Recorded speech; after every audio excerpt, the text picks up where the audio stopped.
Hello guys, how's it going? AlexTheGrumpyOne here. I hope you're well today. I brought the BMW E92 in the workshop today guys, but this is going to be the same on most of the BMW models from this age guys, to be honest. So this is 2009. The setup of the front brakes is very similar on all of them. So like I said, it will be the same, and the rear ones as well, to be honest. So what I'm doing today, I got squeaky brakes guys. I want to have a look at them, but what I'm going to do is show you what you have to do to replace front brake pads and discs, or just obviously service the brakes, which is what I'm doing today. But I will show you all the step by step, and obviously explain you all the torque specs and all the info they're going to need to do the job properly. So the first thing I would say straight away guys is, if you haven't got a car lift, make sure when you're working on it, everything's safe, and you use the proper jacking points under the car guys. There's a plastic mount there, so you need to make sure you're on that because it's the strongest point under there. And also put the handbrake on so the car doesn't roll back, or sometimes you got a safety pads that you can put under behind your wheels, so that will help as well.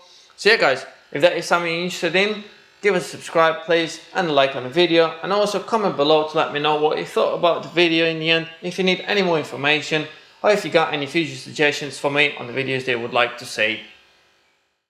Right guys, before you start working on your brakes, the first thing I would do is check your brake fluid level, because we will be pushing the pistons in and it will be pushing the brake fluid back into the bottle. So you need to make sure you've got enough space in there. Get the cover off.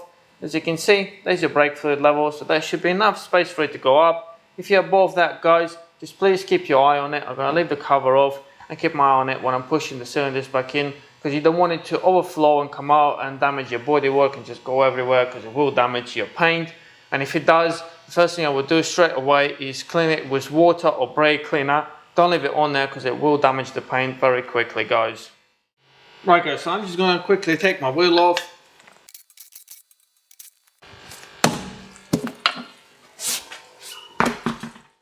Right guys, so the first thing to do is use the flat blade screwdriver to get the spring off of there.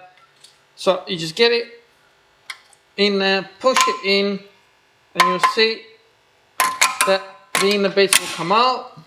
So just remove it. It's easy to put it back on as well.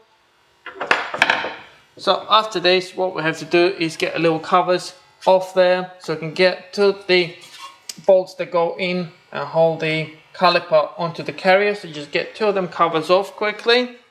Right guys, just to show you quickly, this is the covers that are removed. So what we're going to need now is Allen key 7, or the adapter for it, to remove the bolts out of there, so we can remove the caliper off the carrier.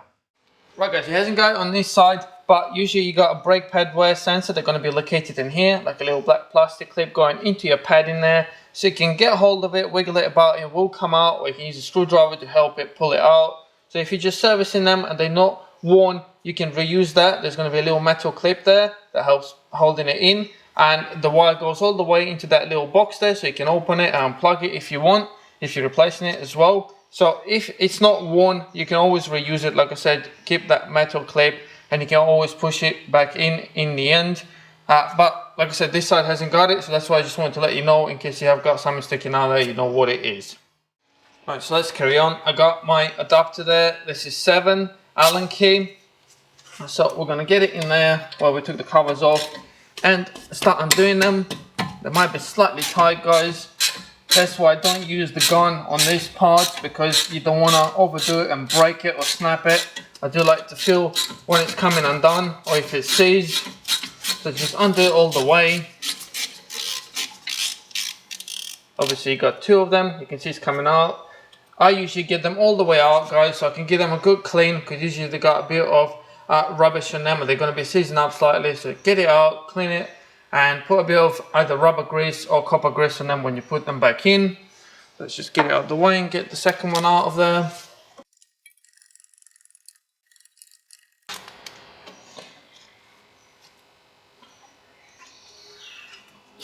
There you go, that's the second one out. Doesn't look too bad, but I'm still going to clean it up. Right guys, at this stage you can use a screwdriver, flat blade screwdriver, get under the caliper, or you can always push the piston in a little bit while you're here. So just get it under there and just push the caliper out. It will give you a bit of movement on the piston. It will be easier to slide off the caliper afterwards, as you can see. So it's coming off already. At this stage guys, you can caliper off. Obviously don't drop the pads. And you can either rest the caliper on top here, depending if you're just cleaning this stuff, or get something to support the caliper. I'm going to use a bungee and support it on the spring so it's not hanging and not causing any force on the hoses here, so it's not going to damage the hoses, because if you just lay it like that, it's not good because it's putting too much weight on the hose there, as you can see, and stretching it. So just avoid doing that, guys. Right guys, so as you can see, I'm hanging it on there. I'm going to get it out of the way in a second. I just wanted to show you quickly what you need to do to get the inner pad off. So just grab hold of it and it will come out of there, because you got little metal clips there that pretty much hold it in there. I'm going to show you how to clean them, and that you need to put copper grease around it when you're pushing it back in there. So that's the last pad out of there. As you can see, I still got plenty of pad left on both sides, so it's not too bad. Right guys, so here I usually use the water pump pliers, as you can see here, to push the piston back in. That's why I said it's important to leave room in your brake fluid bottle up there. So what you have to do, obviously if you're replacing disc pads, you will have to push it in all the way in. But before you do that guys, please make sure that you have a good look around this rubber seal that you got around the piston. Make sure there's no holes in it, or it's not slightly off or anything like that, because you need to make sure that it's on there properly, sitting like that, because if not, the water will get in there and it will pretty much destroy your caliper, and you will have to replace the caliper. So like I said, all you have to do, get the grips on there. You can use different tools on this. As you can see, it's starting to push it back in. So you will have to do it all the way until it stops, guys. Like I said, double check that the seal is all good. There's no issues with it. So now I'm done with that part. I'm going to get the caliper out of the way. I'm going to show you how to take the carrier off if you're replacing your discs, and also how to clean the carrier to make sure that you're not going to have any squeaking noises, or the pads are not going to get seized up. Right guys, so at this stage, if you're just replacing the pads, you obviously don't have to take the carrier off or the discs. What I'm going to say is you will need a file or something similar, a wire brush, to clean this part here, as you can see, because this is where the pads are going to be sliding, and you need to make sure that it's nice and free there. As you can see, this one's sliding properly there, so that's good, but the inner one is not as well. So what you have to do is make sure that you clean it all off, all the rust and any uneven surface on there, at the bottom as well. Clean all of that off properly. Same on the inside, it's a bit harder. If you want to make it easier for yourself, you can always take the 18 mils that you got back here to get the carrier off, and obviously clean it properly on the floor, or etc., so you can get the tool on there evenly. That's what we're going to be doing now anyway. I'm going to be taking the 18s out of there, taking the carrier off, because you need to do that if you're replacing your discs anyway, and I'm going to show you how to do it now. Right guys, so before I take the carrier off, in order to remove your disc, you will have to get the 6mm Allen key bolt out of there. Now, in most cases, that will be quite tight in there, because they usually get corrosion on them. So I would recommend getting the 6mm adapter on there and using the hammer to tap it in there. That will help free it off a little bit as well.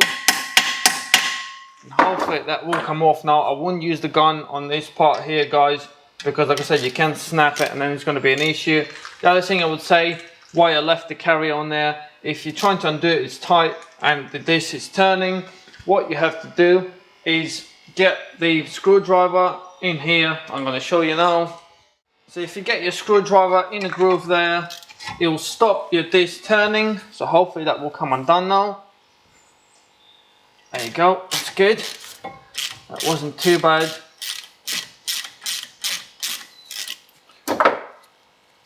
Right, so as you can see, that's the 6mm out of there. Someone was actually good enough to put grease on there. That's perfect, guys. Not a lot of people do this. That's what I'm going to do as well when I'm putting it back together. So once that is out, we can remove the carrier now. Right, so now I'm going to use my gun to get them 18mm out of there. Right, so once they're all out, guys, just get them out of there. And the carrier just comes off. So as you can see now, it's a lot easier to clean these bits off. That's what I'm going to do now. And at this stage, we can take the disc off as well. So we've taken the Allen key out of there. So it's probably going to be stuck on there. Yeah, it is stuck on there. So what I would recommend, guys, is getting one of them wheel bolts in there and get a rubber hammer. Obviously it depends, if you're replacing the discs then it doesn't really matter, just use the metal hammer, you can damage the disc. But in my case the disc is fine, there's plenty of life left on it, so I'm just going to start it up a little bit and use a rubber hammer on the inside there. Okay, so the reason for the bolt there is obviously when you're whacking it so it doesn't fly away and damage something. Oh, there you go, that wasn't too bad actually, should have just put it a bit harder. So there you go, just get it off of there. And that's your disc off, guys. So as you can see, it doesn't look too bad at all. Gonna put it down. And what we're gonna do now, obviously at this stage, you're either putting your new discs on, or if you're at this stage, just to clean it all up, we're gonna use sandpaper, clean this bit up, and put copper grease all around it, and put the disc back on. Right, so like I said guys, just clean it up all around there. So it's going to go on evenly there. Obviously you can clean this, I've cleaned it before and put copper grease on it, but usually you got a lot of build up there as well, so you can clean that off as well. I put copper grease on it, so you can see it's much better now. Right guys, so at this stage you either put your new discs on or the old ones if you're reusing them, and don't forget to put the bolt back in. So I lined it with the hole there, so I got the copper grease on it. Just make sure it's in line, do that by hand first. Make sure that this is going on evenly. There you go. And the torque setting for it guys is 16 Newton meters. So if you got the torque wrench, you'll be very helpful guys, because I really advise doing the things up to the spec like the manufacturer's recommending. So like I said, this is 16 Newton meters for this one. So I'm going to do that up now. So I've used the wire brush to clean everything off guys. It's nice and even now, looking good. So I'm going to put the carrier back on and get the 18 bolts back in there, just align them with the thread, obviously start them up by hand. There you go, I'm going to do them up now. So the torque setting for this bolt guys is 110 Newton meters according to auto data, so that's what we're going to do them up to. Right, so when you're torquing it up guys, please make sure the car is safe, because there will be quite a bit of force going on there. So I've set it up to 110, there you go. That's a click.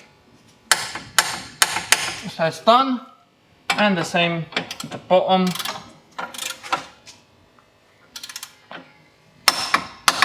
There you go, both of them done. Right guys, so I cleaned the pads as well in those places where it's going to be sliding, and also there we're going to clip into the caliper. So I put copper grease, as you can see on the bits, they're going to be moving as well. It will help it move and reduce the noise as well. So we're going to put the outer pad on there. As you can see, make sure that it's sliding nicely like that. Try this one before fitting in the caliper. Make sure you don't get copper grease or any oily materials on the pad or discs. If you do, please get the brake cleaner and clean it up. There you go, it's nice and free there. So all you have to do now guys is just push it back into the piston there. There you go, that sits nicely in there now. And now we are ready to put a bit of copper grease here as well, where the contact points are, and fit the caliper back on there. Right guys, so I cleaned the sliders up as well, put a bit of copper grease on them, so I can push them back in there now. Just start them up. Don't push them in too far, because you obviously need to slide it on the carrier first. So now we can put the caliper back on. There we are. So like I said, push it in as much as you need to be able to push it back on. Push them in, locate them in the thread, and start them up. There you go, so we're back to 7. The torque settings for them guys, according to auto data, is 30 Newton meters. So make sure you torque them up properly as well.